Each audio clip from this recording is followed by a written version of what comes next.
There's a great debate among independent filmmakers. Some say the most important tool for a project is money, the funding.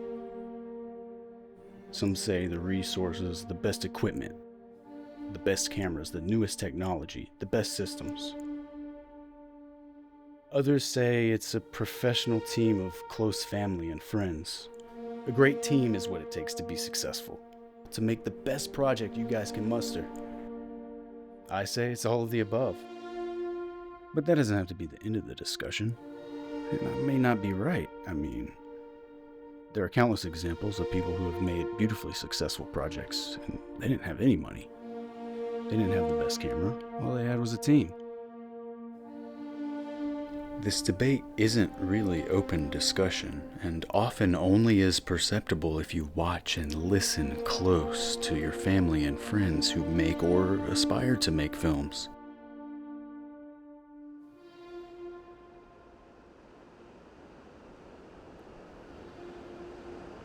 Initially, for the longest time, I had given up on film and storytelling. I wasn't making any money. I dropped out of film school to pursue film, but life happened. Now, 16 years later, I'm interviewing the associate dean of the school that I dropped out of, talking about certain processes that were eliminated due to the advancement of technology, or potentially even how tools like cameras have become better. Yeah. It's easier to get funding for a project, or I wish that was the case. Yeah. I'll do the most professory thing that you can do, which is like refuse to answer the premise of the question. Okay. I look at the media industries as more cyclical than evolution, as if it's moving towards a thing. It's more like we see similar moments repeating, right? And so the current moment about AI is a panic about the way in which new technology is coming in and changing jobs and taking jobs, and that's not wrong, right? There is a reshuffling, but we've seen similar moments with streaming, with home video, with color, with television, right? And so the history of the media industries is one of perpetual crisis and stasis.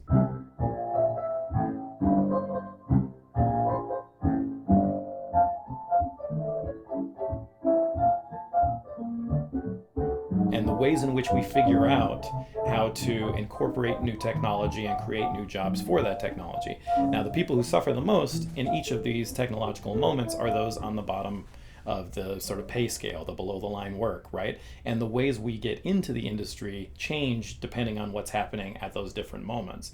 But it's always sort of a moment of, storytelling still works no matter what the medium is, right? And the genre still works no matter what the medium is. And we always kind of find our way back to a moment of stasis. We're in a particular moment of coming off of the streaming wars, in which there was just a ton of money in the space where companies were not being asked to demonstrate return on investment. That came to an end after the pandemic, and it was something that in our field we've been saying for 10 years. This doesn't make any sense. Like what Netflix is able to do with the venture capital money is not realistic to what is actually happening in terms of the profits that they are making. So at some point there's going to be a course correction, and we are living in the course correction at the same time that we're seeing global markets get all tossed around, and we see new technology coming. And if we look at the history, these are moments that have happened before, right? That film and television have gone through these moments. So I would say it's more cyclical, and we're in one of the dips at the moment, and trying to figure out what is going to be the new normal. Have you got a penny?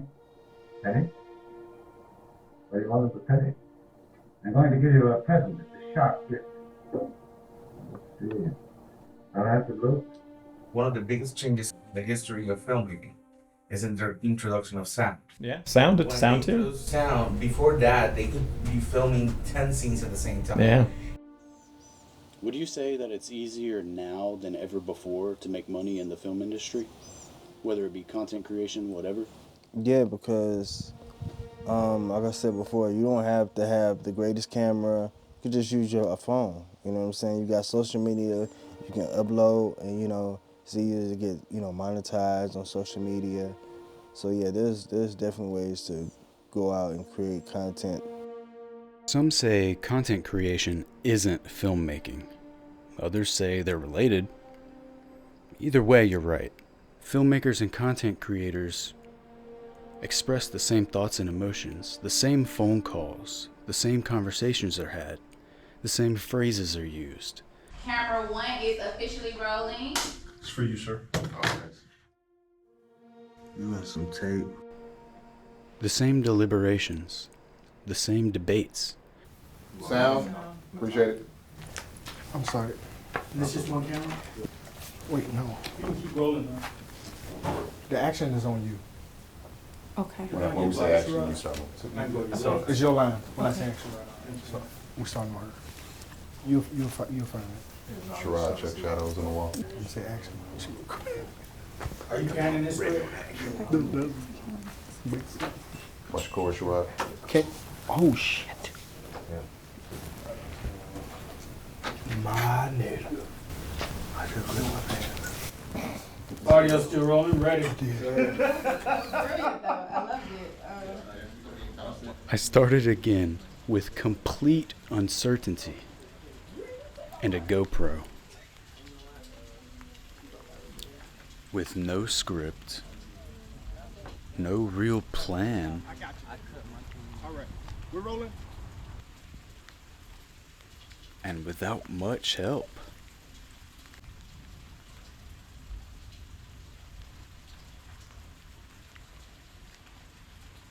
How fast can I do it? How long does it take to make anything? I suppose. Or I suppose it began when I was a child. I've heard stories about ideas being taken, but is that true? You, because I'm putting it out there. If you need to steal my ideas for you to be successful, then more power to you. But I'm going to keep putting mine out there, and mine are going to get noticed as mine at some point. Maybe I have a few stolen along the way, but at some point it's going to be massively successful for me. And if you can just free yourself from worrying about that, you can at least put some ideas out. You know what I'm saying? Yeah. So like if it's sort of like putting your ideas out there could be like a, you know what, I don't give a if you take it, you know. So, everything's up for debate. What would you risk for the creative storytelling art? Would you quit your job?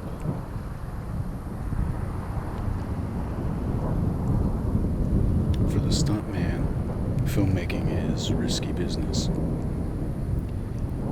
Would you put your relationship at risk? Is a story worth that to you?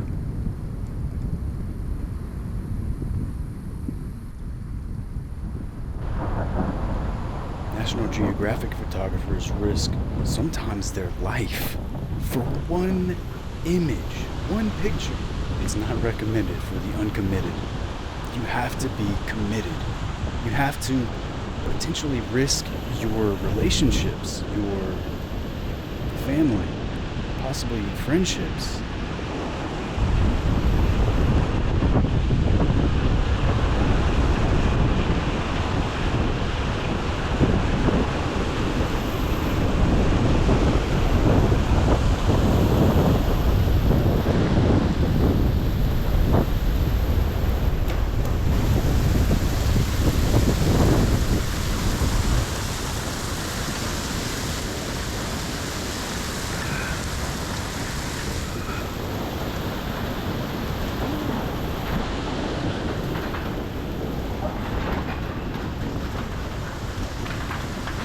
Now this, how fast can I make a documentary? How fast can I make anything?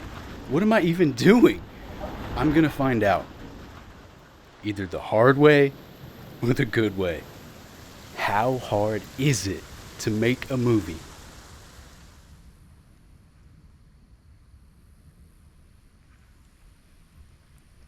Orson Welles said, writer needs a pen. A painter needs a brush. A filmmaker needs an army.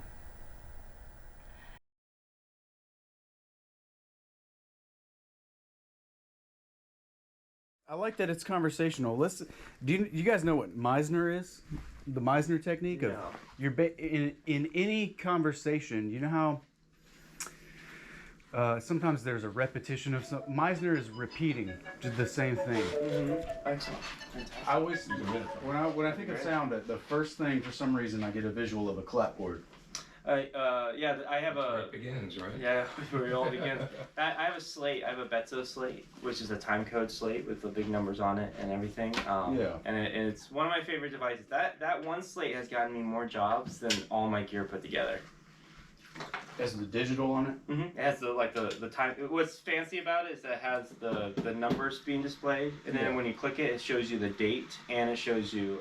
Is it all digital? Does it have? No, you write on it. Oh. And then just that part is digital. Right.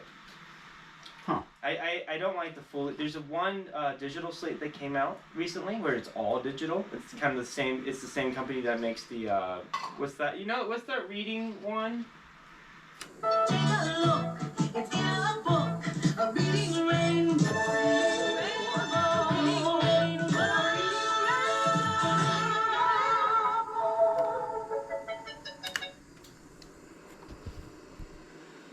So I have a master's degree in music composition, and composition and technology, and a minor in physics. So like.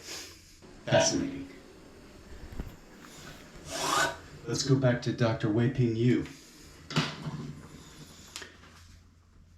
Dr. Wei-Ping Yu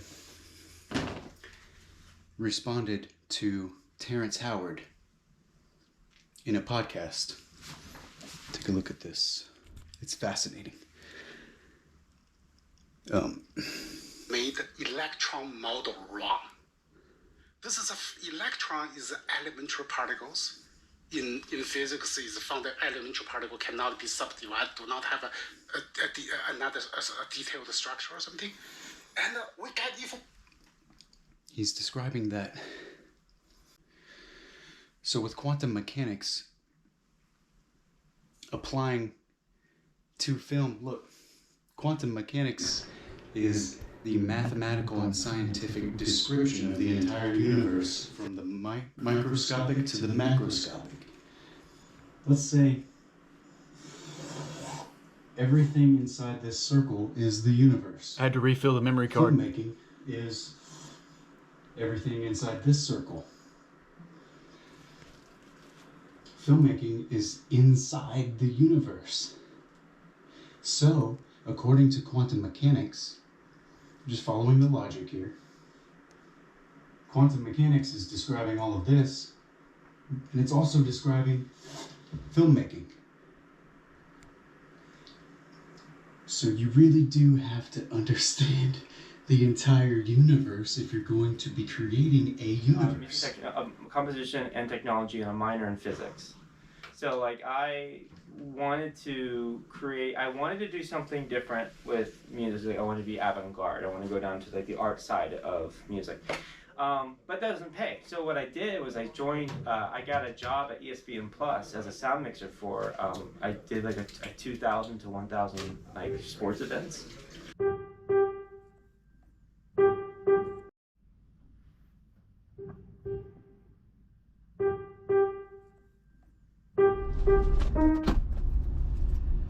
Okay, now's not the time to do this. I'm sitting in traffic, but I will literally forget if I do not write this down, but we're in traffic, so it'll be fine. Always drive safely, good God. I will literally forget this, and then it'll be lost if I do not write this down right now.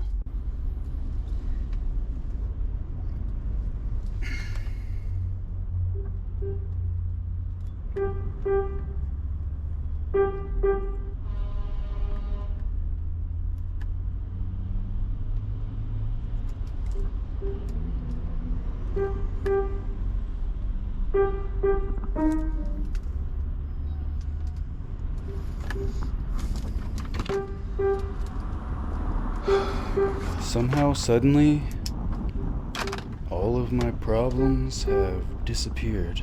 And now, that one thing that has never left my mind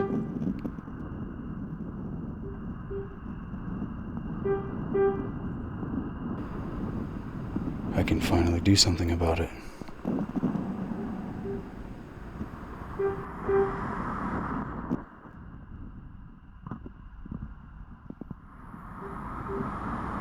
It'll be worth it if just one person.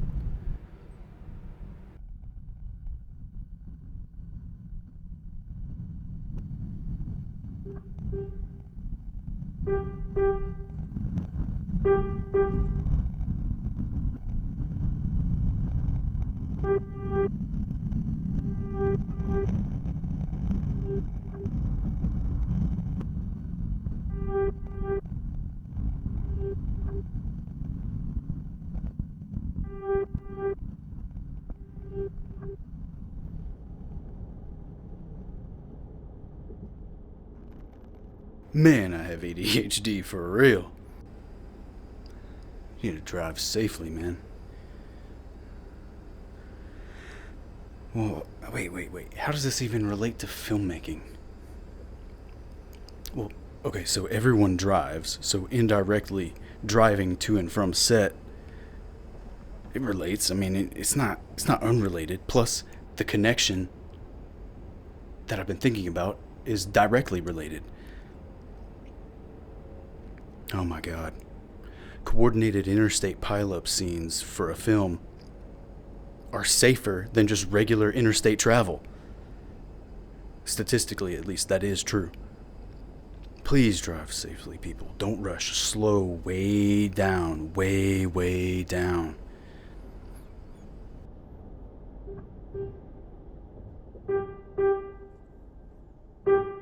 But I feel like we're all kind of going in different directions. I think if we all got on the same page as it relates to how to help one another and how to be team everybody and maybe kind of leave some of the Hollywood factor out of it, I think we'd be a lot farther. So we're meeting Cindy here in the lobby for an interview. Shh, crap. There's no audio!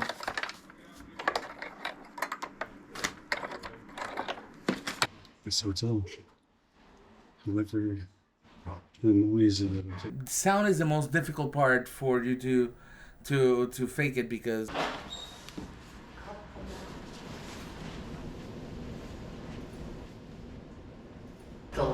instead of maybe buying an expensive piece of equipment. It works. Yeah. If the lighting looks okay, then there's no reason not to do it.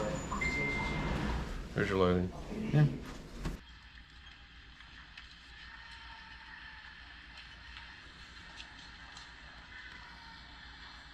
Yeah, Juan taught me this. Well, I mean, the concept of whatever you have, use it.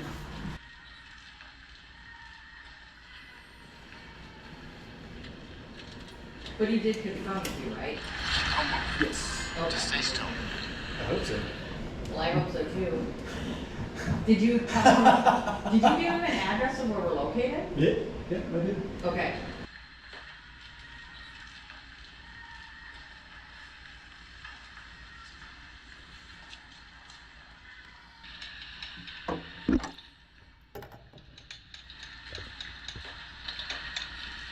It's hot. So, do you do, now that all this different footage is being done, do you typically do your own editing or do you hire someone or work with someone? Yes. And that means you work with someone or you do it yourself? Yes. And so which is So you're it? learning. Somebody's teaching you. It's always a learning process, I feel like, no matter what. Sit down. I'm very sorry. I'm trying to get the landing right. You must understand. You want to get the landing right. Do you happen to have a specific editing software that you use? Do you use editing software? I don't even have a computer. Okay. So you're gonna have to hand the soft end to somebody for editing because you have to have like everything's on there, right? Like Adobe or DaVinci or all that stuff is on a computer. So someone else is obviously gonna have to film it. I mean, meaning edit, cut the footage, all that good stuff. Yeah. I understand what you're saying. Okay. That was the question I had. Yeah, because I was curious about the editing part, because a lot of times when I interview filmmakers, the number one thing they talk about. Ask me a question about what made you want to do this project. Okay. So, I think I asked you this before, but I'm curious, why specifically was it important for you? Why specifically was it important for you to do this project? Why was it important? I don't know what the question is. Yeah, that is the question. So, like for instance, I knew when I wanted to start a radio show, I had a purpose. I had a reason. There were reasons I wanted to interview those people. Why did I do this? Yeah. Serendipity. That answer. Serendipity. It's a good answer. Which is why I mean, that's what happened. No, I get you. And what's the end game with this? What do you want to see happen with this project at the end of the day? I can't tell you the one thing that I want to see personally, that I want to keep secret until I know that it happens.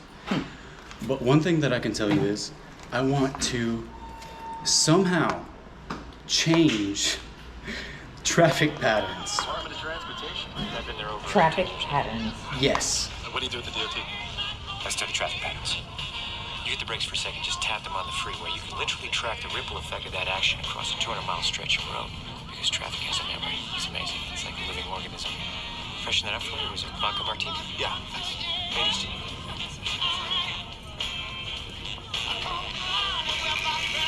Do you foresee Atlanta's traffic patterns becoming similar to that of what LA is? Yeah, and I'm already hearing it. I'm already hearing it from my colleagues up in Chattanooga. I'm hearing it from my colleagues in Augusta. Greenville's starting to become a boom now. Birmingham is on the cusp of turning the corner if the state of Alabama can create some incentives. Right now, the happening place, surprisingly, is Louisville, Kentucky. I mean, Louisville's matched Georgia, and it's cheaper to live, and the state is wide open. And if you can get used to some of the changing patterns of the weather and take your butt 4.5 to 5 hours up the 75, you can make it work. I found something. I discovered something. I recognized this pattern. When you stop and go and stop and go. When you're on the interstate, Yes. the slinky effect of stop and go. Yeah. Oh, I get what you're saying. Okay. People hit the gas and then brake, and then hit the gas and then brake, and then hit the gas and then brake. And I'm like, hold on. Yeah, so essentially the concept is that, and I've done this so many times already, and I've proven it to myself, but so essentially the concept is if you when the person in front of you eases off the brake and they start to go, they hit the gas. Don't hit the gas. Just ease off the brake and just cruise. You're going to create a gap. You're going to want to hit the gas and go. But I've done this multiple times. I've had my window down. It was going so slow, and I said to the person, hey, try this with me. Maybe tap the brake. Don't hit the brake and hold the brake. Tap the brake. Just tap it in. Just tap it in. I'm listening. And so if you do that, and I've done it so many times, and I've noticed that when I do that. Hold on a second. Hello? Hello? Okay, so when you're stopping and going. What do you do with the DOT? I study traffic patterns. You hit the brakes for a second, just tap them on the freeway. You can literally track the ripple effect of that action across a 200-mile stretch of road. So, for example, you stopped. You start going. Stop. Start going. Slow down. Stop. Start going. Stop. Start going. Slow down. Stop. start going. But let's say everyone just gives it a little tappy and moves slowly. Everyone's gapped. Everyone moves slowly. Then you can begin to increase in speed if you just go and move slowly. You'll go faster. And start to cruise. Yeah, you create a gap. You'll create a gap. But you'll realize once they stop in front of you, by the time they go again, you're still moving.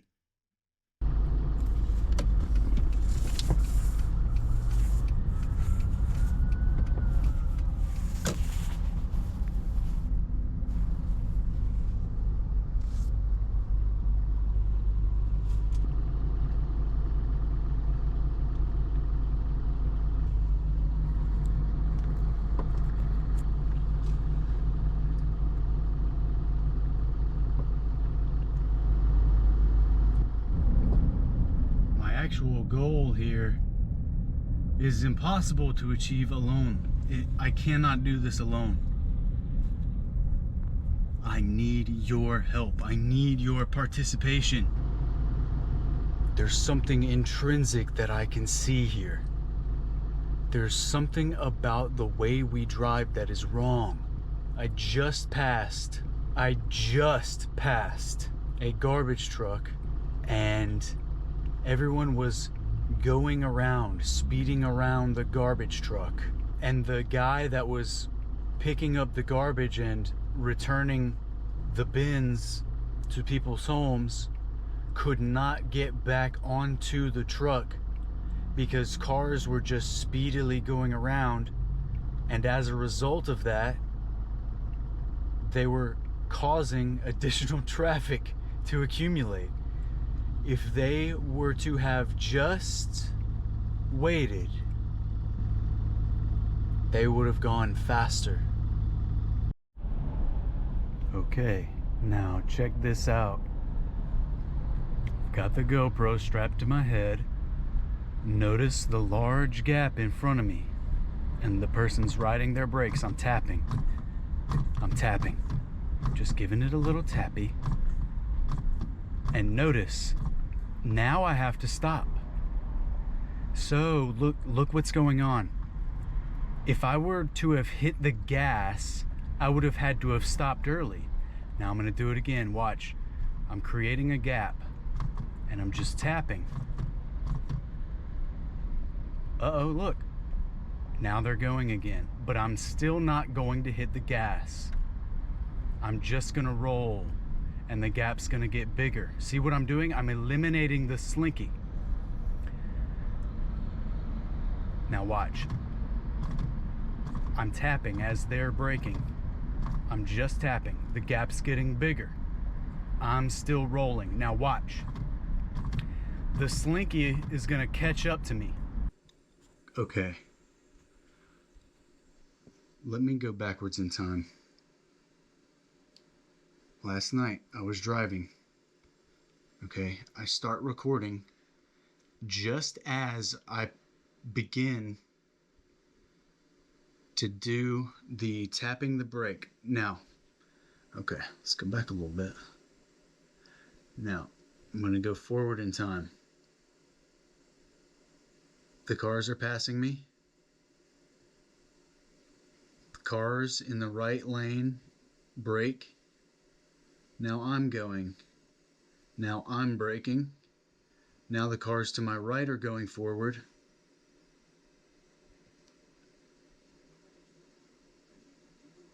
Okay.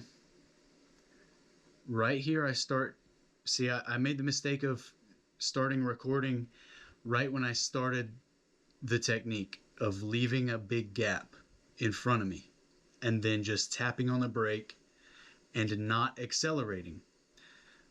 But I was in stop and go traffic here, and I started recording right as I started doing it.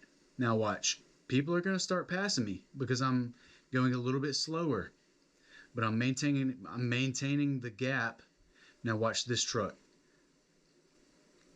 Because I've started this, somehow just one person doing this maybe is causing it at this point in time, but they're passing me. Okay, now I'm passing them. No one's getting too far ahead of me. All the people that are hitting the gas and going are still in the same position they're in relative to me.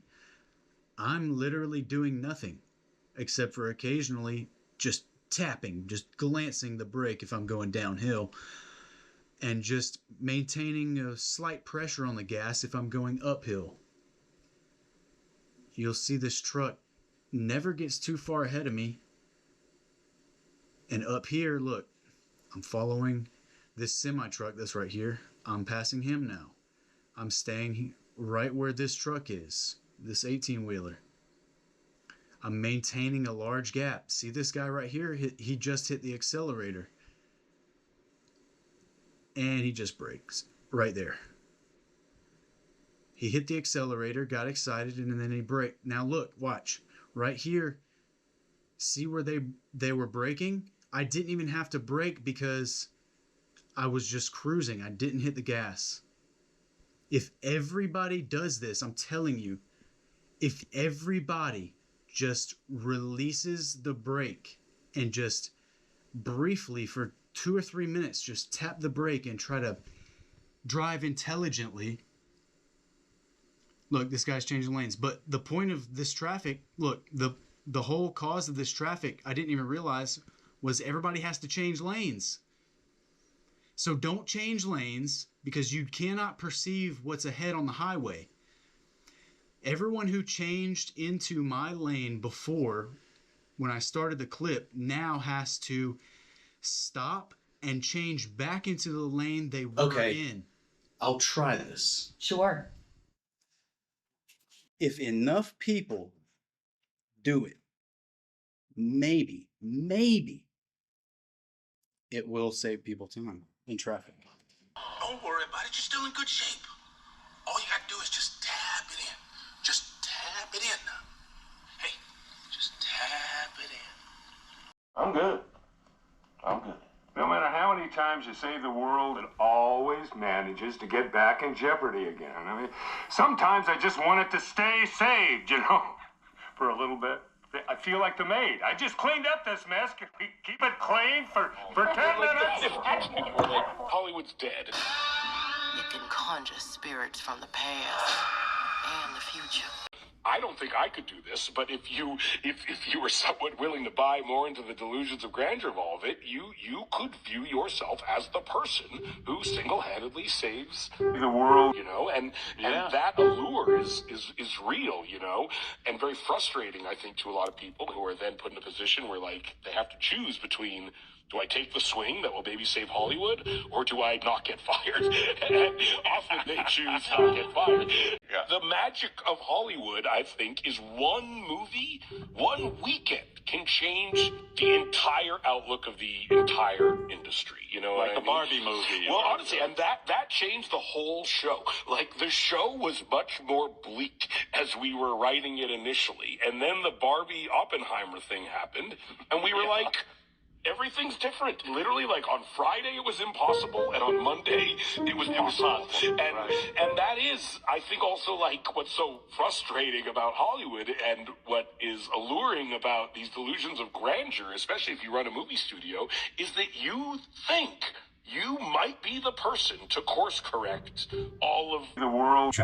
And what's also funny about that is singular people have done that. Like, it's an industry where you can, like, very easily route entire new directions to one person. Like, Robert Evans changed the course of Hollywood. James Cameron changed the course of Hollywood. Ted Sarandos changed the course of Hollywood. Greta Gerwig changed the course of Hollywood. Christopher Nolan changed the course of Hollywood. And it happens all the time. And so you see how, I don't think I could do this, but if you were somewhat willing to buy more into the delusions of grandeur of all of it, you What if your story was finally told the way it deserved to be?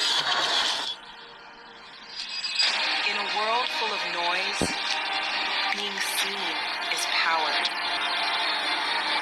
Imagine watching your life broadcast to the world. We feature the people who move the world forward.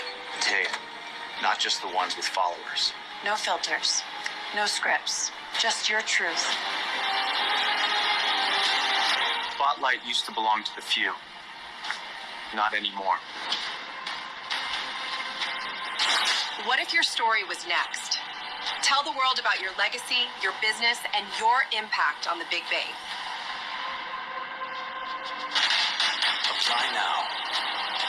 Take your shot on the big screen. Okay, well, I guess I'll try to get this traffic sort of pattern idea out there with these guys. Let's do an interview. Hello? Hi. Hey, Brandon? Yes, it is I. Is this Mark? Yeah, it's Mark. Can you see and hear me okay there? Yeah, I can see you now. How you doing? Awesome. Hey, sorry, I was just tied up in a last meeting there. My name's Mark Jefferson. I'm actually one of the head talent reps over here at More Capital. Nice to meet you. And nice to meet you too. We're the producers of the Legacy Makers TV show. And we're here today to talk to you about potentially being in one of our episodes. Does that sound about right? That is, that sounds good, yeah. Okay, cool. Brandon, just a couple quick little housekeeping things. The call is being recorded, as you probably know, just so we can kind of see your camera presence, as well as the producers will be kind of reviewing the content here later today. Is that all right? That's fine. I had one question for you, if you don't mind. Do you guys use a teleprompter by chance? Or do you have... Yeah, so we, this is actually all being AI summarized, this whole meeting, just so you know. So we're not using a teleprompter, it's just being summarized by AI. Well, for the episode. Oh, for the actual episode? We don't, but we coach our clients through who we feel like a really good fit, and it should be fine. It's, as well as we kind of just work on a professional scripting with all of our clients here if they're a good match for us. Cool. Yep. Do we need anyone else on the call with us there, Brandon, as far as a decision maker, a business partner, a spouse, an agent, anyone else present, or you're kind of It's just me. Now, that's the thing. So with me, I kind of, I don't even have a business. So I want to get this out of the way. I'm more of a thought leader. My episode, and it's not even necessarily about me. I just want to make sure that we're kind of all on the same page, because I want to respect your time and everything. There is a couple investments here. Okay, so the first would be to get down to Miami for you. That wouldn't be an issue. You understand? You saw my screen there. We have a lot of iconic sponsorships through really powerful business leaders. You saw maybe Les Brown there, the motivational speaker. Damon John, we've got Floyd Mayweather, the boxer, some pretty big names driving a lot of traffic to our network, and we also have some tie-ins with Amazon Prime and Apple TV and some tier one streaming platforms. Yes. So the real powerful thing of this, because obviously we have the studio, we have the camera crew, we've got the platform, we've got all those tie-ins. The powerful thing about this is you'll get streamed on the Inside Success Network and possibly those other networks if this all were to work out. But you're able to reuse the content, okay? So you can reuse it on your website, you can reuse it on social media, you can put it on your advertising, that sort of thing. It's called a commercial business reuse license, so it gives you proprietary rights to distribute and repurpose the content. It's yours. And yours to keep. It's done by professional Hollywood style editors. Yeah. They range from a 12-minute documentary all the way to a 25-minute documentary. Okay. And as far as the actual price, they're anywhere from a $15K investment to a $30K investment. Is that kind of in the funding capabilities of where you're at kind of right now? So I'm going to be straight up honest with you. No. I can potentially seek out a loan and do it that way, but this is something that I'm willing to make a sacrifice and invest in, because this message, and it's interesting that you said the word traffic, because this message actually partly relates to driving in traffic and traffic safety. We all right now, we're in the interim period between fully automated self-driving vehicles and manual. Everyone's driving themselves. So in that period of time, I feel as if this perspective shift for anyone who drives is going to be one of those things that it's so simple. This driving technique that I've been experimenting with for 10 years, over 10 years. But it's so counterintuitive that I think I've narrowed down in on this thing, and I could write a book, but I feel as if a book maybe would be less effective in getting this perspective shift out. And if everyone were to somehow hear this layout, this watch and see this presentation, and I could diagram it, but I feel as if an animation would be better than like a diagram. Brandon, I'll just kind of just stop you right there. Like, honestly, like I think you're onto something really big here. Like, I don't feel like it's a good match for us. It's like, because it's a business show, you know what I mean? It's like, I hear you. You're in the infancy stages of trying to create something, which is totally cool. Like we all got to start there somewhere. It's just like it has to lead somewhere. You know what I mean? And just right now, I just don't think that it's a match right now. Maybe like down the road when you have a website when you're just a little bit more established, I'd be willing to kind of entertain it at this time. Just due to the costs associated and kind of where you're at, like I just don't want to waste your time. You know what I mean? Like I'm really sorry, but I'm just gonna kind of shut this down right now. That's fine. Have yourself a pretty good rest of your day. Okay. Thank you very much. Okay. Bye bye. Thank you. Bye. Recordings. When you're in stop and go traffic, the person in front of you goes, they hit the gas. The thing is, just release the brake. Don't hit the gas. Just release the brake and cruise. Okay? If you do this technique of just have patience when you're in that stop and go moment. Have patience, okay, with yourself and with those around you that are in traffic. And just release the brake and cruise. Okay? There's something that happens. Now, take this. This is just a diagram, and a diagram is going to have to be what it is. So, you go, you slow down, you stop. There's this pattern that develops. You go, you slow down, you stop. If you were to, there's a line of cars here. So there's a line of cars. This person goes, and then they stop. The person in front of you goes, and then they stop. If you were to simply just release the brake and cruise, by the time you get to the person in front of you, they've already released the brake and started going again. Now, you can't get frustrated if you release the brake and then have to stop before they go again. It's a pattern, right? This stop and go pattern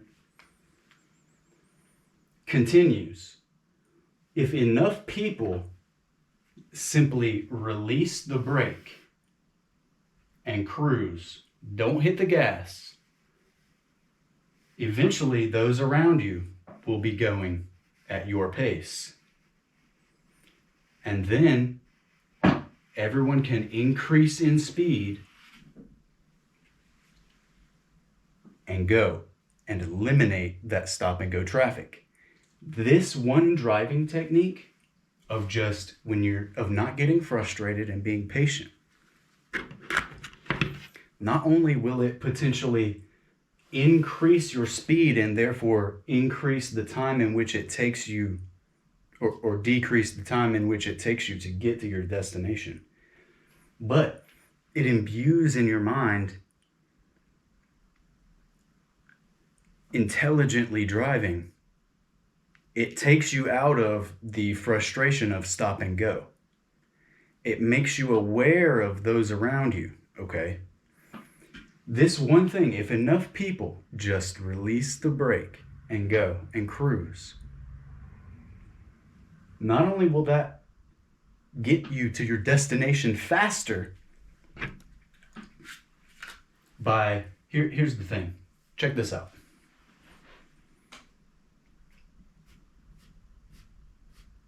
People are stopped, there's a line of cars. They go. They hit the gas and go fast, and then they have to slow down and stop. Then they hit the gas and go, and then they have to slow down and stop. Then you hit the gas and go, and you have to slow down and stop. Okay, the time at which it takes to get from here to here versus if everyone were to just release the brake and cruise, you get to the destination faster. This stopping is what's causing the traffic. What's causing the stop and go is everyone trying to get there fast, but then they have to brake. And then they're trying to get there fast, and then they have to brake. If you just slow down and cruise, you'll go faster. Is this too much to ask? To just release the brake in stop and go traffic. Don't hit the gas. If you're late, breathe. Get off the phone. If you see someone driving on the phone, say, hey, hey, hey. Put that down. Pay attention.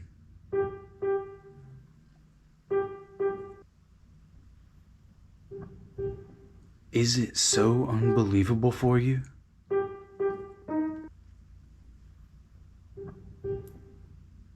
That you won't even try?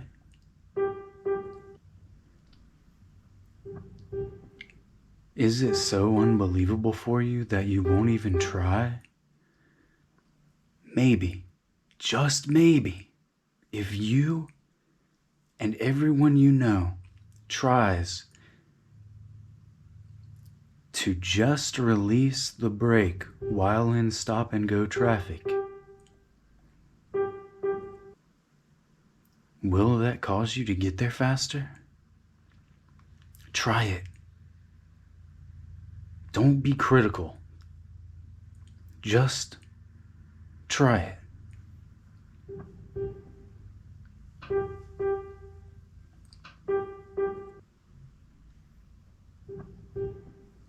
And you may not ever see the result of this experiment. And that's the butterfly effect. That's the quantum mechanics. That's the uncertainty principle. Because if you and everyone you know uses this technique, you won't see that car accident that you would have driven by, that would have happened. These little measures, these little changes in the universe have the potential to completely alter the timeline.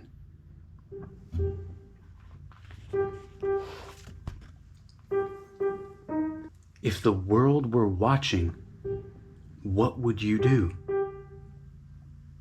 The power of technology and media in film, television, social media is incalculable.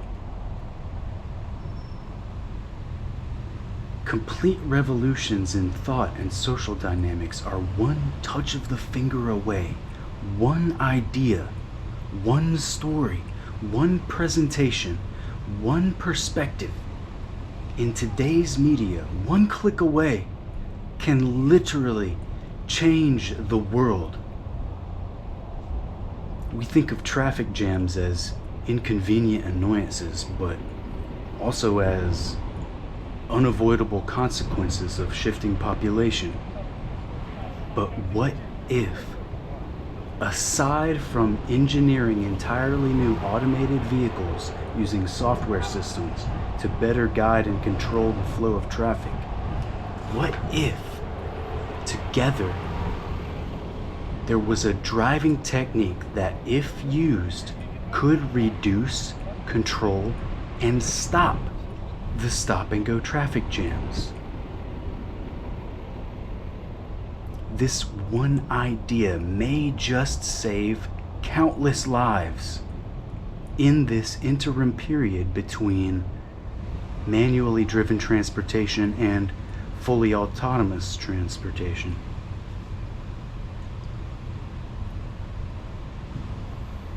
Just try this with me.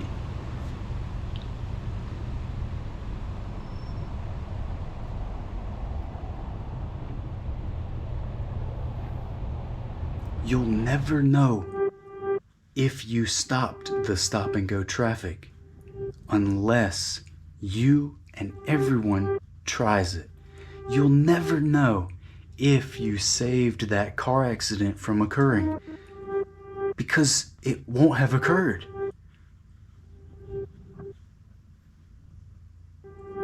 That's the uncertainty principle. If you alter the timeline, you'll never know what it would have been had you not tried.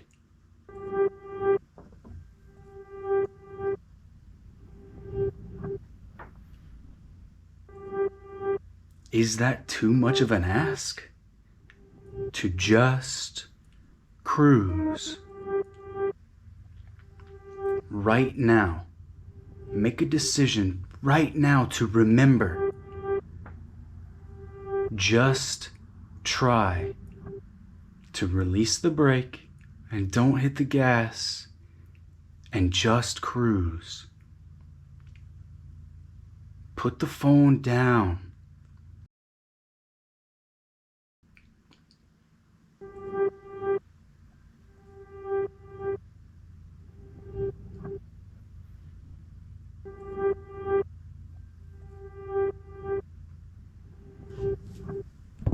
I made a trailer and wow, just wow. Showed my friend and he gave me some advice. It's hard to wrap your head around, you know?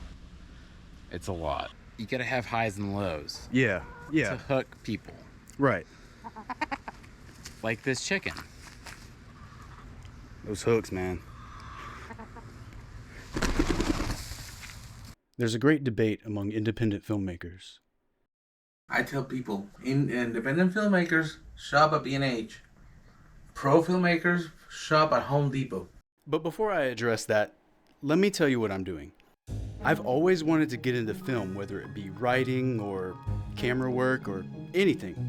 But life happened, and I took a different route. But one day, after saving up enough money, I said, "Go make your damn movie and shut up." How fast can I do it? Will it even be any good? I have no idea what I'm even doing. You've heard the term hurry up and wait. Hurry up and wait. Oh my God, yes. Hurry up and wait is what this business is kind of based on. I have barely any equipment. I have a GoPro. I don't have a microphone. I only have about $2,000 that I'd saved up after working. Will this even turn out well? Can I even make a movie with nothing, with no team, no crew, nobody on my side? How fast can I do it? This is crazy, dude. I feel like I am in pre-production, post-production, and production at the same time. You are. You like magic? Of course, that's what filmmaking is. It's a magic trick. Everybody's talking about the AI and how it's going to change. And if we look at the history, these are moments that have happened before, right? Now this. How fast can I make a documentary? How fast can I make anything? What am I even doing? I'm gonna find out. Either the hard way or the good way. How hard is it to make a movie? I got to do a silicone chest appliance that was applied to Adam Driver, and he had to pull his part out of his chest. Matt Robinson, he's another self-made man. Came from Detroit. This is like in The Incredibles when Mr. Incredible comes in and sits down, you know. So, everything's up for debate.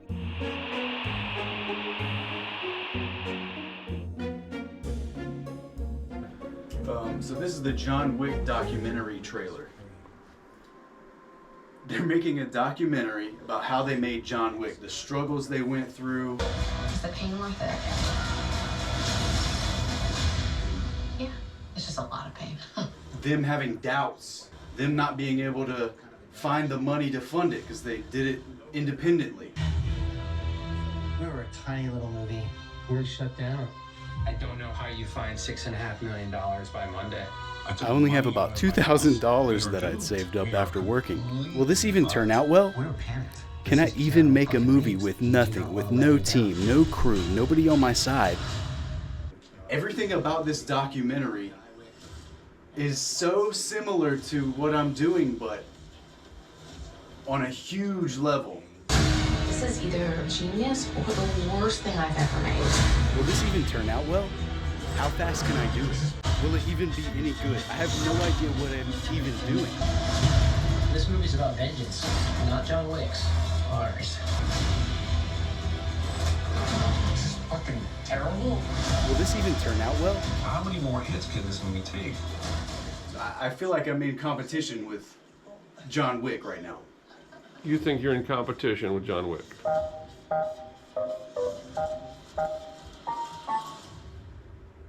I can't compete against this. I don't know, man.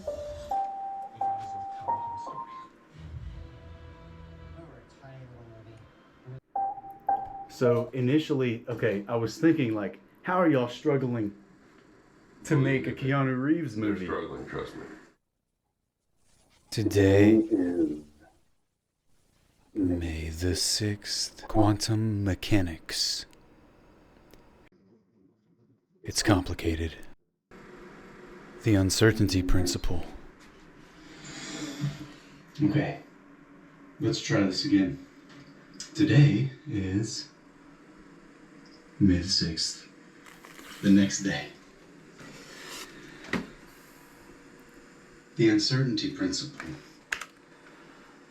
No, today is May the 9th. The premiere date of Wick is Pain. Uncertainty indeed. Take any two properties of filmmaking. If you have a director and a cinematographer, and the director wants X to happen, but the cinematographer knows about Y, whatever the factor is. The properties of the director and the cinematographer may be at odds with one another, and there's resistance. Okay? This dichotomy of personality in filmmaking can extend production time if there's arguments or disagreements or this, that, and the other. And momentum needs to remain in order for the project to get completed on time. So the uncertainty principle applies to filmmaking as such. Long before Hook, Spielberg faced another difficult on-set dynamic with Robert Shaw during the production of Jaws. The film's legendary status is well known, but the conditions under which it was made were fraught with technical and interpersonal challenges. Martha, Yes, Gabriel. is there any way I can have more meaningful duties? I want to guide people. I want to change their lives. To save a lost soul, you have to find a lost soul. Hey, Arch, don't forget your pee bottle, bro. A lost soul. Arch, I'm an angel. My name is Gabriel. I'm here to save you. What? Who the fuck are you? How do you know my name? I'm normally only in charge of saving people from texting and driving. Wait, you're telling me I have a budget guardian angel? Kinda. So, wait a minute. I uploaded the original Final Cut to YouTube many days before this. Did they shoot this teaser trailer within a month? Or were we just on some kind of odd, similar wavelength where they had an idea where, based on what I'm trying to do with getting people to drive safer, where they are like, kind of like, because I'm on a budget, like there's this, oh, wait a minute, I have a budget guardian angel? They're kind of like poking at this, or is it just somehow this similar wavelength type situation?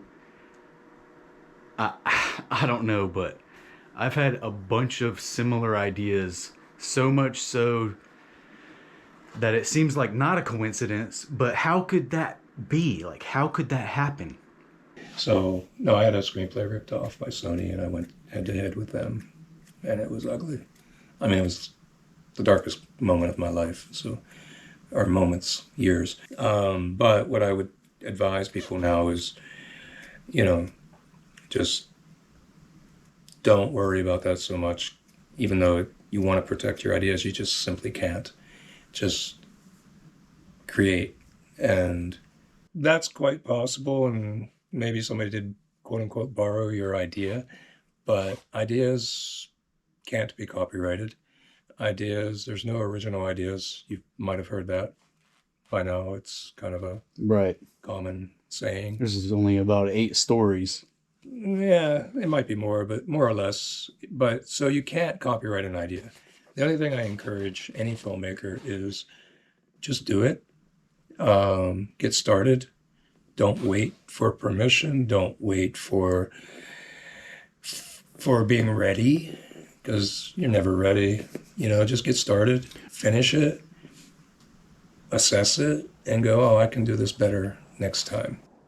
So I've come to the conclusion about, maybe my idea was taken, or I've come to this conclusion that I couldn't have even made the idea if I wanted to at that point in my life, and the idea itself needed to be taken from me and given into the hands of someone more capable of getting it done. Where I was headed about concepts and how there's kind of collective consciousness. I think when a good idea is born, wherever it is born, it occurs to other people, maybe simultaneously, maybe after that, I don't know.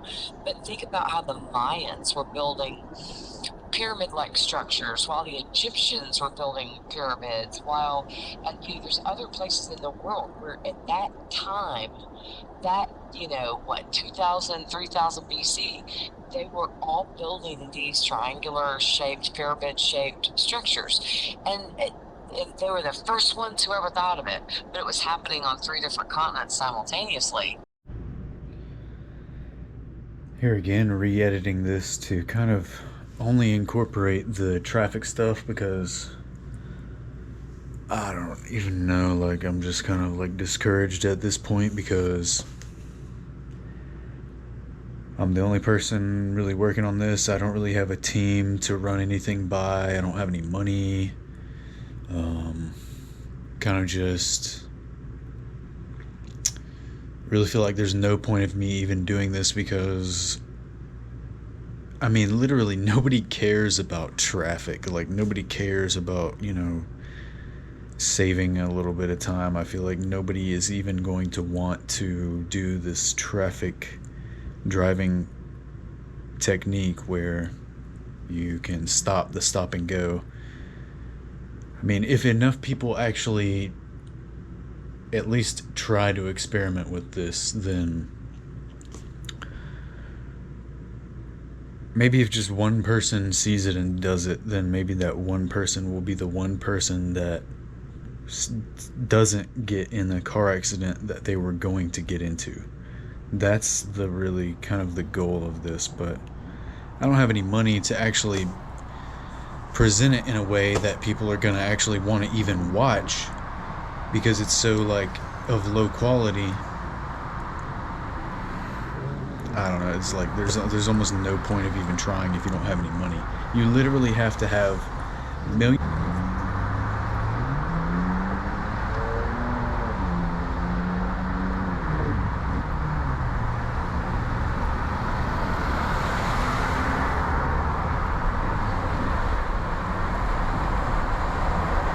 You say to someone that they're stuck in the environment? Because I meet a lot of entrepreneurs and people trying to get started, but everyone says they shouldn't quit their job, they shouldn't become an entrepreneur, their idea is stupid, they're gonna fail. What would you say to someone? At the end of the day, I'd say what I've been saying the whole time. You really just have to believe it.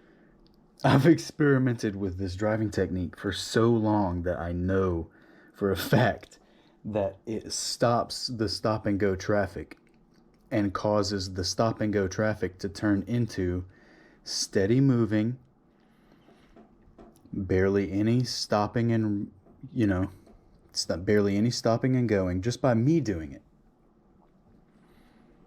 Which then turns into everyone just gradually increases in pace, and the slinky effect, or that pattern of stop and go, has stopped. So I'm like, I've been trying to figure out exactly what it is that I can do or say to make this one scene happen. And I don't know exactly how. I've thought about it over and over and over and over and over and over, constantly. Okay. How can I interview? How can I capture this one moment that I want to catch? What is it? It seems impossible.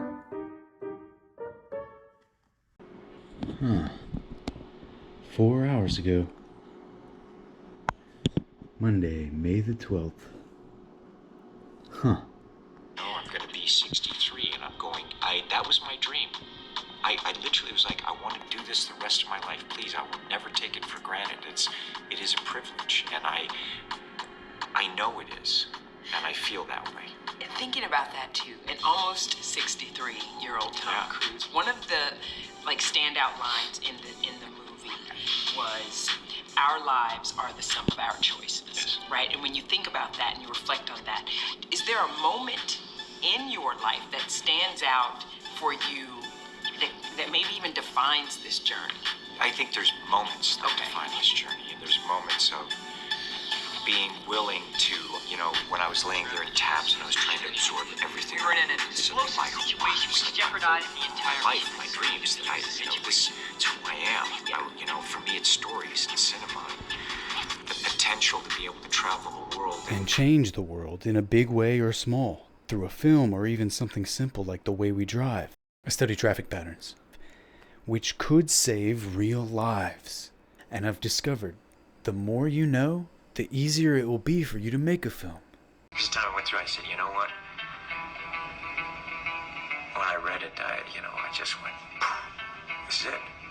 This is exactly it. When you drive past an accident, it's not like anyone else.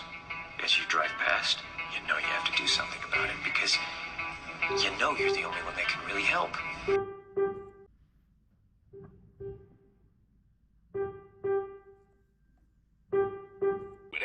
happens all the time. And so you see how I don't think I could do this, but if you were somewhat willing to buy more into the delusions of grandeur of all of it, you could view yourself as the person who single-handedly saves.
Shot.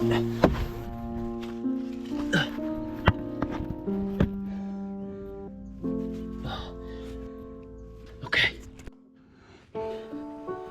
I started this with just a GoPro with the intention of making a promo video for camera operating. Where is it? Ended up going on an entire journey making this entire documentary and finding a potential solution to a major problem. Tighty. Lifty loosey. That's right.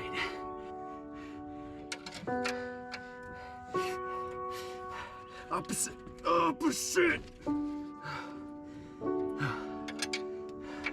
May the 4th be with you.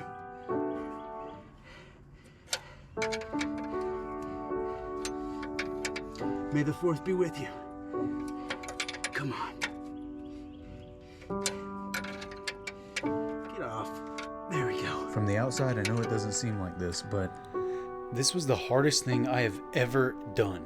I had no script, I had no plan, and I went into this with 3 words as guiding principles: serendipity, synchronicity, and uncertainty. I mean, think about this. How terrible of an idea is it to quit your job to pursue something that is not going to make you any money? I'm about to be homeless now, which I guess isn't funny, but you know what? This shot right here was all worth it. Somehow I was thinking, I've got to get there. I've got to get there. I've got to get there. I've got to get the sun right before it goes below the trees. And think of this. I got the shot just as it was going below the trees. Maybe it's not that amazing, but...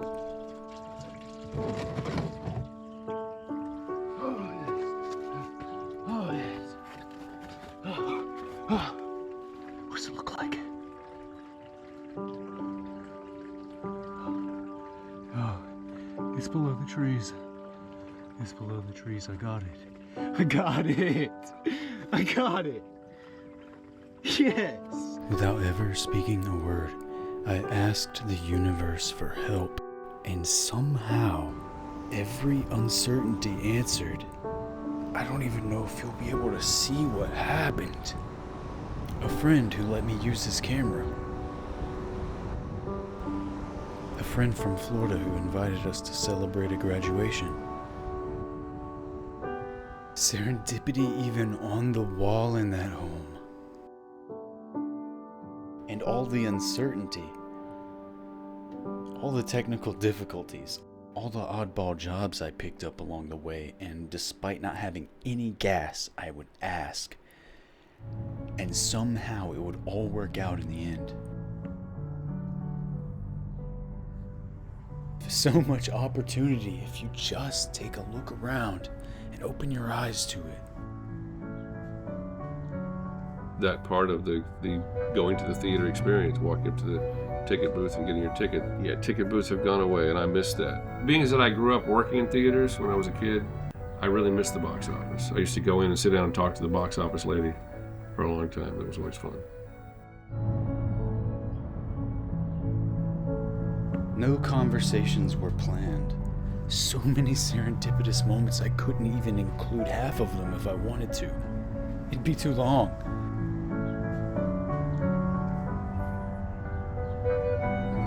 The same violinist. Miles apart. Different days.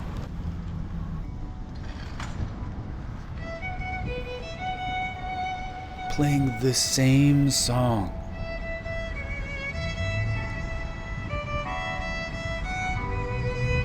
At the very same time that I spontaneously went to go film.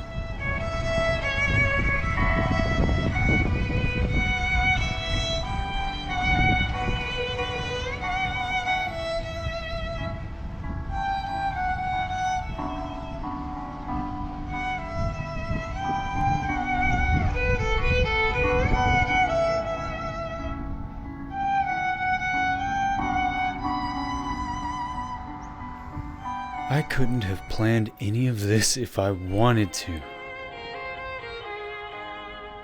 What universal force helped me do this?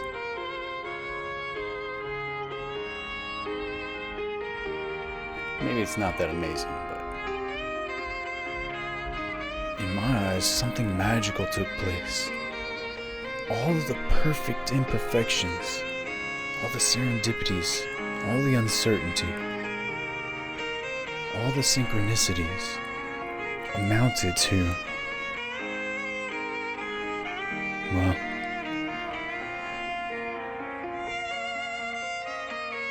I definitely found out how difficult it is to make movies, especially with no plan.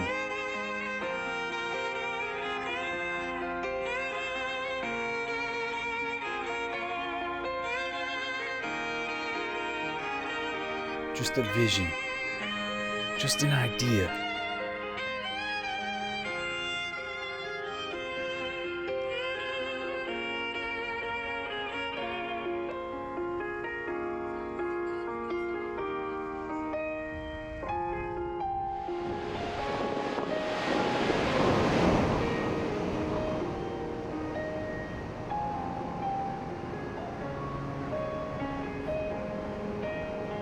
So what's next for you?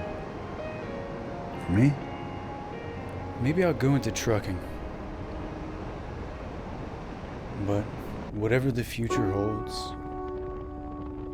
this one most important thing I've discovered.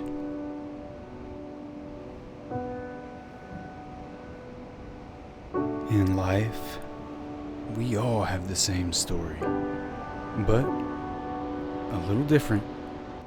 If you just look close enough.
Bye.